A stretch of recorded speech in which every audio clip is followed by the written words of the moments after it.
AR Urdu news के ख़बरनामे में आपका खैर मकदम है। मीर चौक ट्रैफिक पुलिस की जानिब से शराब पीकर गाड़ी चलाने वालों को चेक किया गया। जो भी नशे में पाया गया उस पर कार्रवाई होगी। इस मुहिम में 6 मोटरसाइकिल, 3 ऑटो और एक कार को हिरासत में लिया। बाद अज़ा मीडिया के सामने तफसीलात बयान की। पेश है यहाँ की चंद मनाजिर। नमस्ते, मैं अमरनाथ मीर मीर चौक ट्रैफिक पुलिस स्टेशन में काम करता हूँ। आज चंपापेटा भरत गार्डन से डीडी कर रहा हूँ।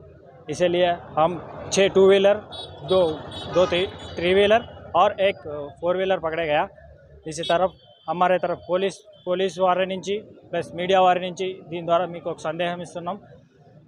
రేపటి నుంచే కాదు, ఎప్పుడు కూడా డ్రంక్ అండ్ డ్రైవ్ చేయకోకుండా గాడి సక్రమంగా నడిపి మీరు క్షేమంగా ఇంటికి చేరుకోవాలని కోరుకుంటున్నాం. ఇందు ద్వారా చాలా వరకు చూస్తూనే ఉన్నారు మీరు, ఈ మధ్య సైలెన్సర్ కూడా సౌండ్ పెంచుకొని చేయడం జరుగుతుంది. దానివల్ల చాలా పొల్యూషన్ సౌండ్ పొల్యూషనే కాకుండా హార్ట్ పేషెంట్స్ కూడా మీరు గుర్తుపెట్టుకోవాలి. హార్ట్ పేషెంట్స్ ఉన్నారు చాలామంది సిటీలో. మొన్న రీసెంట్గానే ఒక అతను పక్కకెళ్ళి హారన్ మోగించడం వల్ల అతను స్లిప్ అయి పడిపోవడం జరిగింది. ఒక పెద్ద ఆయన చనిపోవడం జరిగింది. ఈ విధంగా మీరు కూడా ఏదైనా సైలెన్సర్ ఉంటే దాన్ని మోడిఫై చేసుకొని, కంపెనీ ఇచ్చిన సైలెన్సర్ ఏదైతే ఉన్నదో దాన్ని వేసుకొని గాడి సక్రమంగా నడవాల్సి చెప్పి కోరుకుంటూ జరుగుతుంది.